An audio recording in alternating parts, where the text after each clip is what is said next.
الشيطان الرجيم. بسم الله الرحمن الرحیم.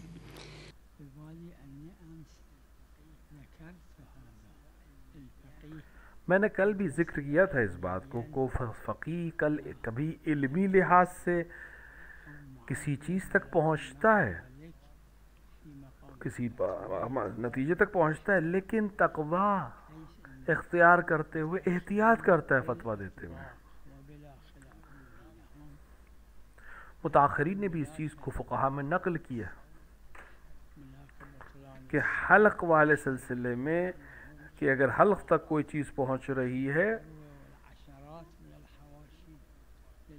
کہ حلق تک پہنچتے میں روزے کو باطل کر دے گا اگر پانی یا کوئی چیز پہنچ جائے. لیکن یہ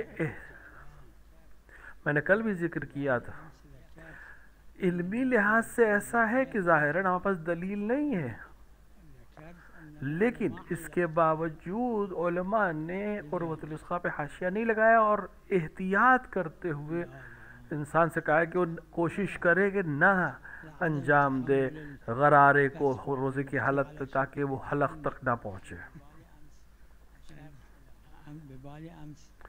مجھے جہاں تک یاد ہے میں نے کل بھی اس چیز کی طرف اشارہ کیا تھا.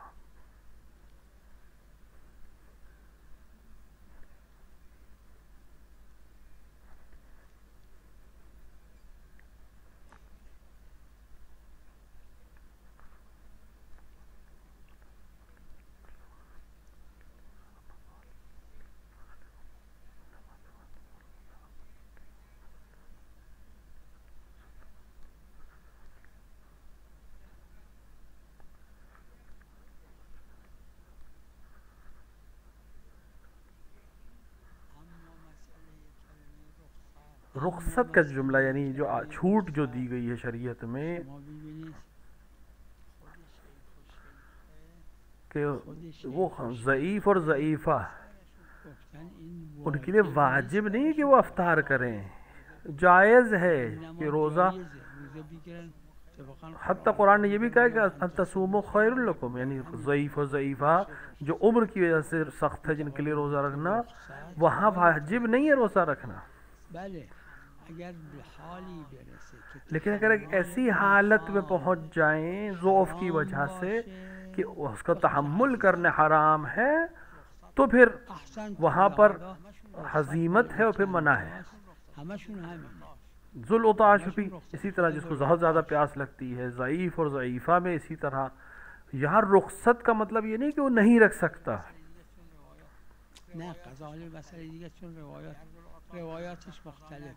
ذوالعطاش میں نے کہا ہے کہ قضا نہیں ہے، وہ پانی پی سکتا ہے، اس کا روزہ صحیح ہے.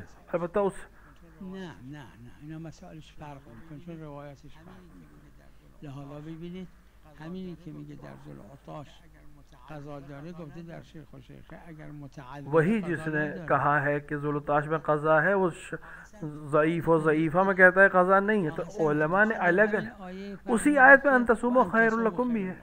تو اگر وہ ہم دلیل کے محتاج ہیں، دلیل کیا کہتی ہے؟ رخصت کا مطلب رخصت ہے یعنی چھوٹ ہے، لیکن ضرر میں نقصان میں صاحب عروہ کا نظریہ یہ کہ رخصت نہیں ہے، پھر حرام ہو جائے گا اگر ضرر کا سبب ہو. میں نے بھی اس میں مناقشہ کیا ہے کہ ایسا ضرر، وہ ضرر جس کا تحمل جائز ہو وہ رخصت ہے.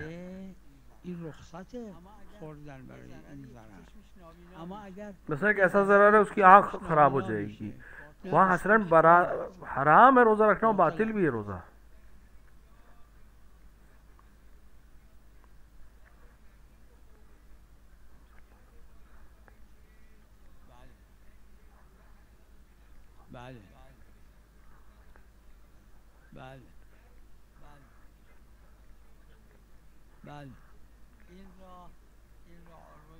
عروہ میں بھی اس کو ذکر کیا ہے.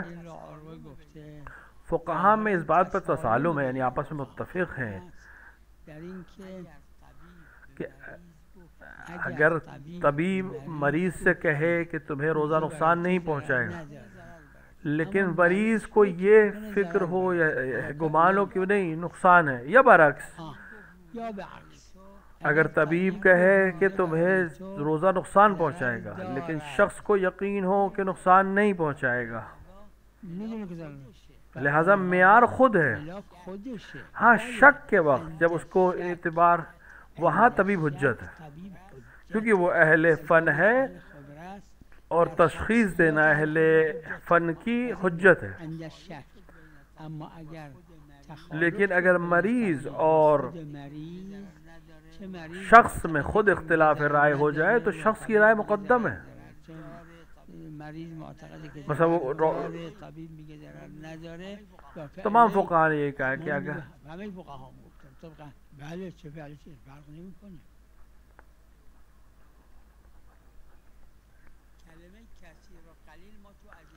ہمارے پاس دلیل میں کثیر و قلیل کا جملہ نہیں ہے. ہمارے پاس ہے کہ اگر تم میں سے کوئی مریض ہو یا مسافر ہو تو دوسرے ایام میں قضا کرے گا، کثیر و قلیل نہیں ہے. 3 چیزیں ہیں جس کا تحمل کرنا جائز نہیں ہے.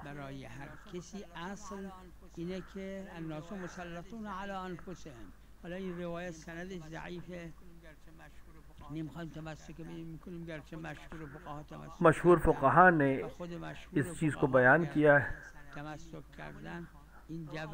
قرآن نے کہا النبی اولا، یعنی اولا ہے. یعنی کیا؟ یعنی شخص کے پاس ولایت ہے لیکن نبی کے پاس اس سے زیادہ ولایت ہے. لہذا ہر شخص اپنے بدن پر، اپنے نفس پر، اپنے اوپر ولایت رکھتا ہے. 3 چیزیں استثناء ہے. ایک ہے کہ اپنے نفس کو قتل نہیں کرے، اپنے آپ کو مار نہیں سکتا. البتہ دلیل دوسری چیز ہے جس پہ دلیل روایت نہیں ہے لیکن اجماع ہے کہ انسان اپنے ساتھ کوئی ایسا کام انجا کرے کہ جس سے اس کے جسم کا کوئی حصہ یا عضو ختم ہو جائے، بیکار ہو جائے. اپنے آنکھ کو خراب کر لے، اپنی انگلیاں کاٹ لے یا اس طرح کی چیزیں، یعنی ہمیشہ کے لیے ختم ہو جائے. تیسری کو میں نے بیان کی جس کو بعض اکثر فقہاء نے اصلا دھیان نہیں ہے، اور اپنے آپ کو کوئی ایسا عمل نہ کرے جس میں بہت شدید یا خطرناک مرض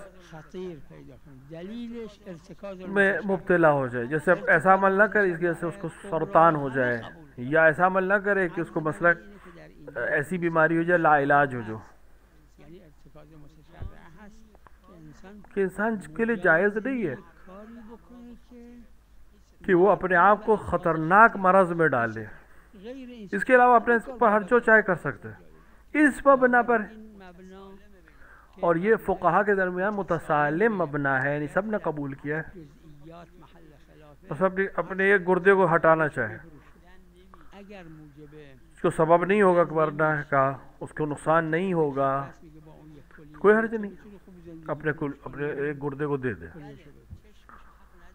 اپنی آنکھ کو نہیں بیچ سکتا، نہیں دکھا سکتا کیونکہ اس کے اندر شبہہ ہے کہ وہ مسلح ہو جائے گا، اور صبح مسلح کرنا جائز ہے. لیکن وہ اعضاء جو داخلی ہیں بدن کے اندر ہیں، سبب قتل نہ ہو، سبب عضو برباد ہونے کا سبب نہ ہو، اور کوئی قوت ختم نہ ہو، کوئی حرج نہیں، وہاں دے سکتا ہے.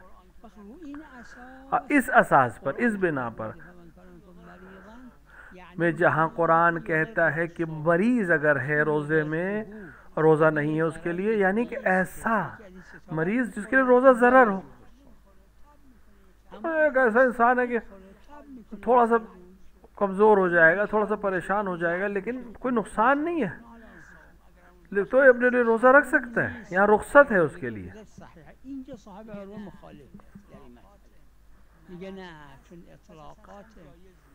بعض کہتے ہیں کہ نہیں، چونکہ اطلاق ہے لہذا اصل مریض کے روزہ جائز نہیں. بعض کہتے ہیں نہیں، جہاں صبر کر سکتا ہے، تھوڑا بہت مریضی کو تحمل کر سکتا ہے، وہاں جائز ہے، رخصت ہے، لیکن اگر روزہ رکھنا چاہے تو رکھ سکتا ہے.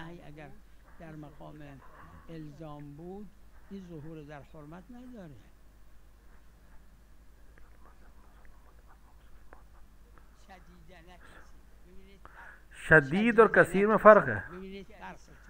یعنی شدید کا مطلب ان تین میں سے کوئی چیز جو میں نے ابھی آپ کو بیان ہے.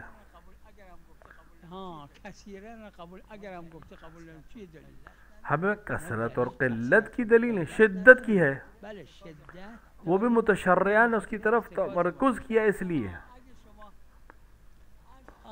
اگه شما فهمیدید اشکال نداره ممکنه اشکال جو اس سے یہ نتیجہ نکالتا ہے کہ جس لحاظ سے بھی اگر کوئی اس سے یہ سمجھ رہا ہے کہ اس کے لیے نقصان دہ ہے تو اس کے لیے حجت ہے.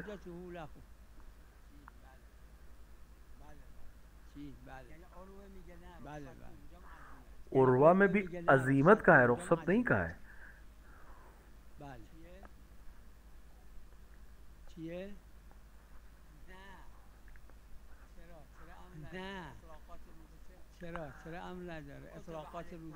کتب علیکم الصیام میں کیا امر نہیں ہے؟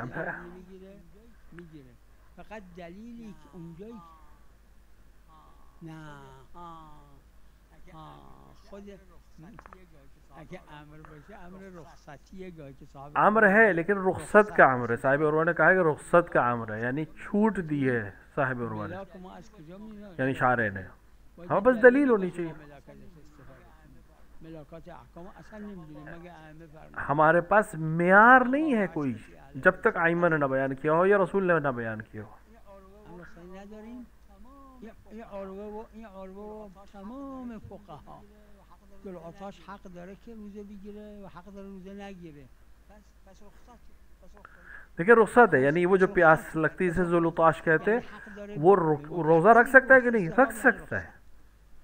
بس اس کا مطلب رخصت ہے، عزیمت نہیں ہے، حرمت نہیں ہے. اس کو رخصت کہتے ہیں، چھوٹ ہے، لیکن حق ہے کہ روزہ رکھے.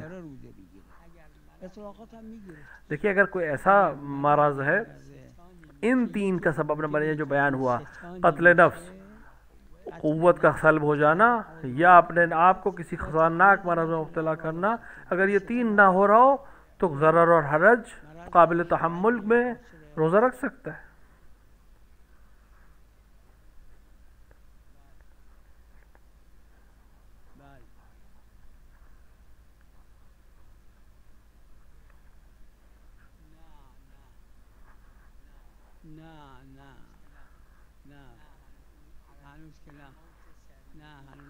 اس کو عربی میں کہتے ہیں موت سریری، کہ مغز یعنی ذہن، دماغ اپنے ختم ہو چکا ہے لیکن دل ابھی کام کر رہا ہے. میں اس کو اپنی گردن پہ نہیں لوں گا کہ اس کو موت قرار دے دی.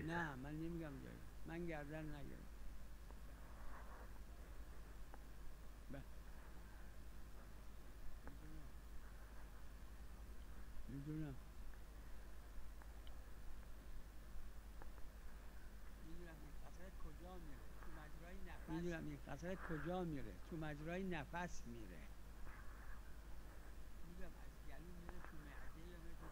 دیکھیں گلے سے کہاں جاتا ہے یہ معدے میں نہیں جاتا. یہ آب دہن جو ہے، تھوک جو ہے وہ جاتا ہے معدے میں، لیکن جو سپرے ہم لیتا ہے مریض وہ جاتا ہے لنگز میں. اس کی اجازت دی ہے کیونکہ نہ اس کو اکل و شرب کہتے ہیں نہ اس کو غبار کہتے ہیں. اور یہ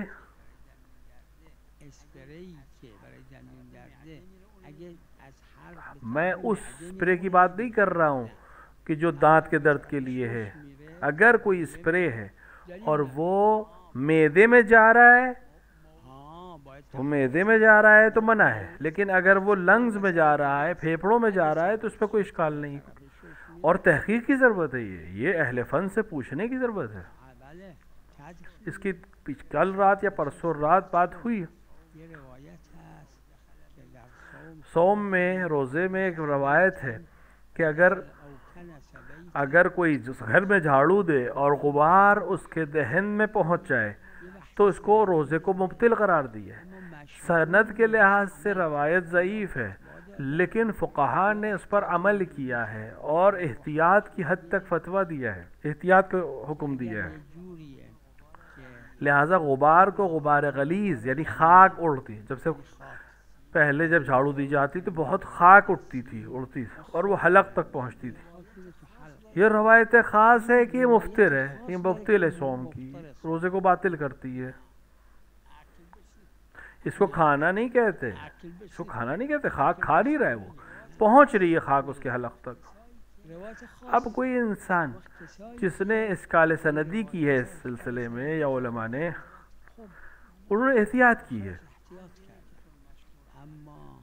عرض اینه که چون مشهور عمل کردن اشکال سندی مجبور به عمل مشهوره، جبر به عمل مشهور، اور لہٰذا بہت سے علماء نے کہا ہے کہ چونکہ علماء نے عمل کیا ہے لہٰذا سند کی جو کمی ہے وہ پوری ہو جائے گی عمل کی وجہ سے۔ فهم عدم خصوصیت اصلا اور چونکہ بخار غلیظ اس سے فہم عدم خصوصیت ہے، یعنی صرف جھاڑو کی بات نہیں ہے، ہر چیز جو غبار ہے، چاہے وہ سگریٹ کی وجہ سے ہو، بیڑی کی وجہ سے ہو، یا مثلا حمام میں جو بخار اٹھتا ہے وہ ہو، یہ تمام چیزیں جو غلیظ ہوں اس سے روزہ باطل ہو جائے گا۔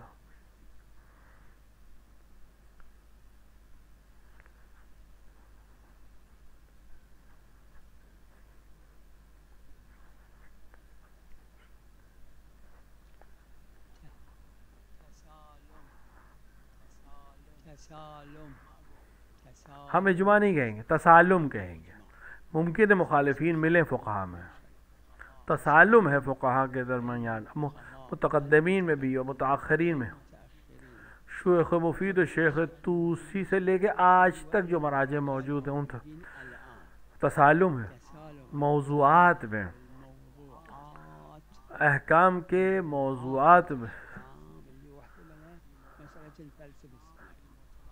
مطلق کیا ہے؟ وہ مصادیق جو متعارف ہوں، یعنی عام لوگوں تک پہنچتا، مصادیق متعارفہ۔ وہ مصداق جو متعارف نہ ہو وہ حجت نہیں خود شخص کے لیے، یعنی اس کے لیے بھی حجت نہیں۔ مثلا کسی کی آنکھ بہت تیز دیکھتی ہے، دور تک دیکھ 10 کلومیٹر تک دیکھ سکتے ہیں، 10 کلومیٹر تک کان سن سکتے ہیں، تو وہ 10 کلومیٹر تک شہر کی شرق گھروں کو دیکھ سکتا ہے اور کان سن سکتے ہیں۔ یہ اس کے لیے حد ترخص ہے؟ نہیں، عرف کا حد ترخص اس کے لیے عرف ہوگا۔ اور ہمیں کلمہ متعارف یعنی جرنل یعنی عام فہم، یا تمام علماء کی کتاب میں یہ جملہ مل جائے گا، یعنی اطلاق مطلق چیز مصادیق متعارفہ کی طرف جاتی ہے۔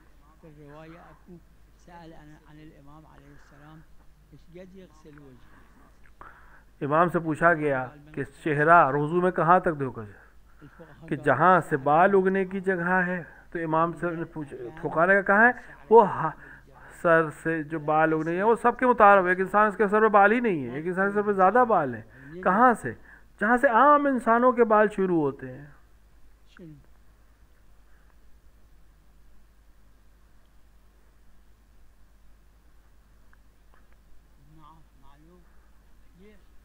نعم معلوم.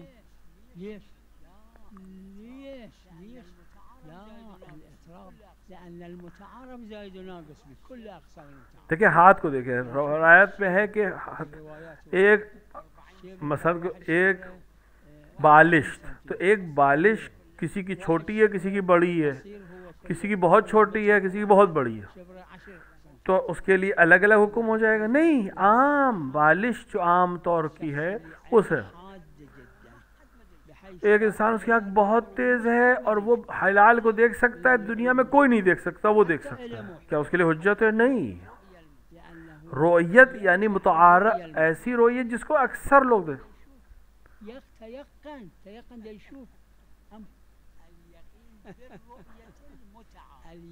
یقین رؤیت متعارف کے لحاظ سے، حتیٰ اگر متعارف نہ ہو تو صاحب رؤیت کے لیے بھی حجت نہیں ہے۔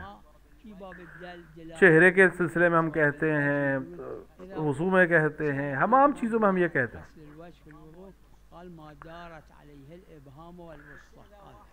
مثال کے طور پہ بالش یعنی کیا؟ انگوٹھے کے سرے سے 20 کی انگلی کا سر ہے. اب کسی کا ہاتھ بہت چھوٹا ہے, کیا مثلا چہرہ صرف اس کے چہرے پہ دو مثال کے طور پر آنکھوں تک ہی جاتا ہے, دونوں آنکھوں کے بیچ تک, تو کیا اس کے لیے وضو اتنا ہی لینا کافی؟ نہیں. کسی کا بہت بڑا ہے ہاتھ, کان سے کان تک پہنچ جاتا ہے, نہیں, اس کے لیے چہرہ اتنا ہی دھونا ہے جتنا سب دھوتے ہیں. تمام مطلقات ان کا ظواہر یہ ہے کہ وہ مصادیق متعارفہ کی طرف جاتے ہیں جو سب کے ہیں, یعنی عام.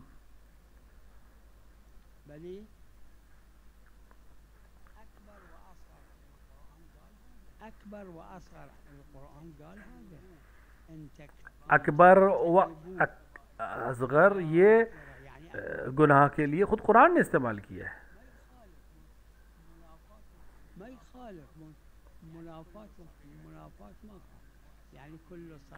جو بھی گناہان صغیرہ میں سے ہے وہ بھی چونکہ اللہ کے حکم عدولی ہے تو بالآخر وہ آخر جا کے کبیر کی طرف جائے. اور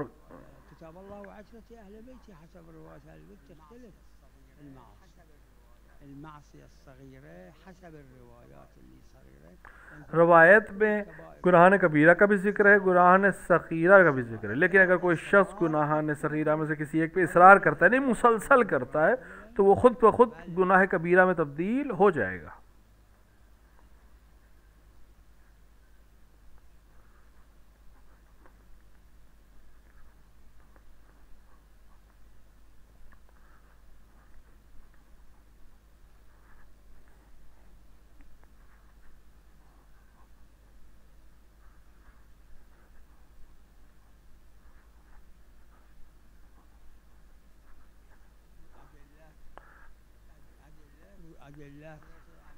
امام علیہ السلام نے پیر دھوئے جناب زہرا کے زفاف میں, اور سب اسوا ہے, نمونے عمل ہے ہمارے لیے, دلیل ہے.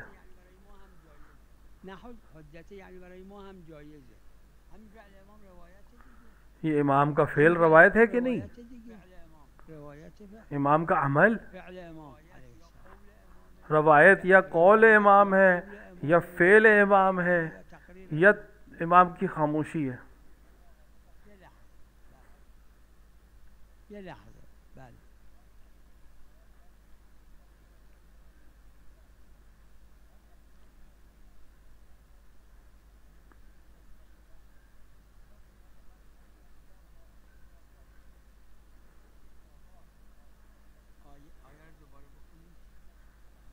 آیه دوباره بخونید. آیه رو بخونید. یدعون یعنی خداها, این معناش اینه که مطلق است. یہ جو آیت ہے یہ خدا کے لیے ہے, یعنی ان کے خداؤں کو گالی مت دو, نہ کہ حتی دلائل بھی نہیں ہے, اور بھی بہت سی روایات میں بھی اس کی طرف جا کے دیکھ سکتے ہیں. یہ آیت جو ہے غیر خدا, یعنی وہ خدا جن کو کفار خدا کہتے ہیں ان کو گالی مت دو. اس کا یہ مطلب تھوڑی نہیں ہے کہ دوسروں کو سب نہیں کر سکتے یا اعلان نہیں کر سکتے.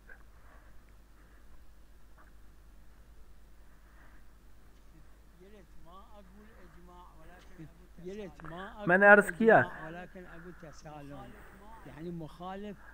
ہم اجماع نہیں کہہ رہے ہیں لیکن تسالم کہہ رہے ہیں. ممکن ہے کہ ایک آدھ مخالف مل جائے, لیکن تمام فقہا نے متعارف لفظ کو استعمال, کلمہ متعارف کو سینکڑوں بار استعمال کیا ہے. مصادیق متعارف یعنی وہ جو کامن ہو, وہ جو سب میں پایا جائے, وہ جو عام ہو.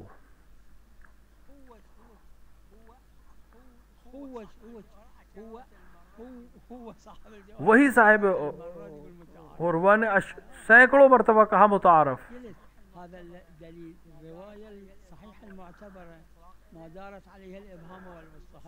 دیکھیے خود آپ حدیث صحیح ہے, روایت صحیح ہے. مثال کے ہاتھ بالش جو کہا ہے چہرے کو دھونے کو, کہ مثال کے طور پہ انگوٹھے سے لے کے انگلی تک کی چوڑائی میں دھوئے گا. کسی کا ہاتھ بہت چھوٹا ہو تو کیا اس کے لیے اتنا ہی دھونا کافی ہے؟ کسی کا چہرہ بہت بڑا ہو اتنا ہی دھونا کافی ہے؟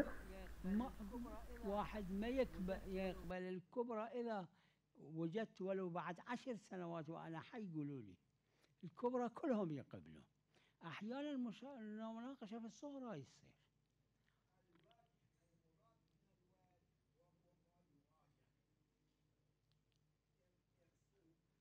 آقا وقتی که امام تعیین کردن دارت علیه الامام، دیکھیں جب امام نے تعین کر دیا کہ انگوٹھے سے انگلی کے حد تک چوڑائی تک چہرے کو بیان کر دیا کتنی چوڑا ہے کس حد تک دھونا ہے، تو پھر ہمیں لغت نہیں دیکھنا ہے، امام نے حد معین کر دی ہے.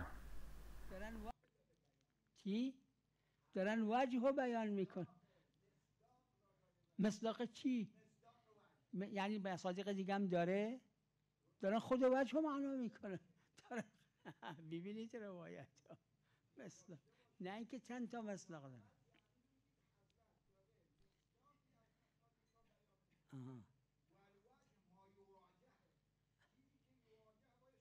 کی میگه یواجهه؟ کی میگه غیر لغت؟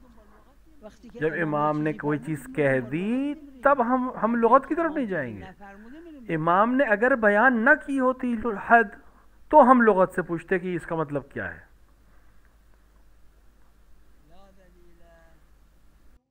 لا ذلیل والله معزك والله معزك. هذا الذل بمعنى الظاهر وبمعنى الواقع. الإمام الحسين في الواقع مو ذليل كما في الرواية بالزيارة، وأذل عزيزنا ذلة ظاهرية جمع بين الكلامين معلوم واحد قتلو ذبحو. یہاں جو امام کے اوپر یہ جملہ استعمال ہوا وہ اس لحاظ سے کہ ظاہر میں یعنی امام کی حرمت پامال کی گئی، امام کو اذیت دی گئی علیہ الصلوۃ والسلام کو. يعني لو مو نصر الله كان في بدر جمع الإسلام كله.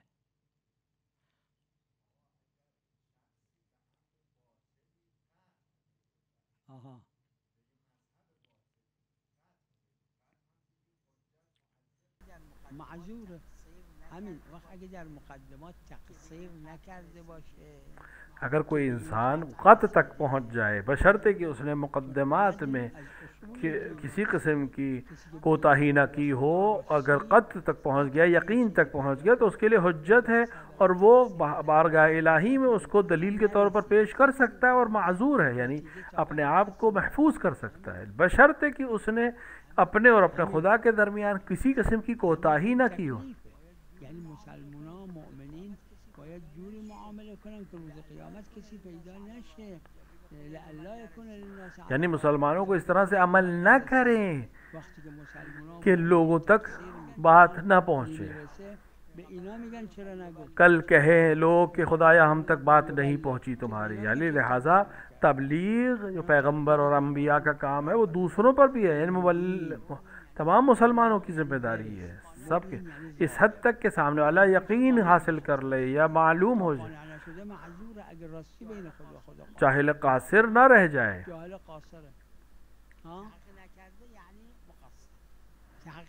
دو چیزیں، ایک دفعہ ایک کوئی چیز خریدنا چاہتا ہے بازار میں جاتا ہے، تحقیق کرنا چاہتا ہے، تحقیق کر کے خریدے گا کوئی زمین، وإلا مقصر ہے.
so much.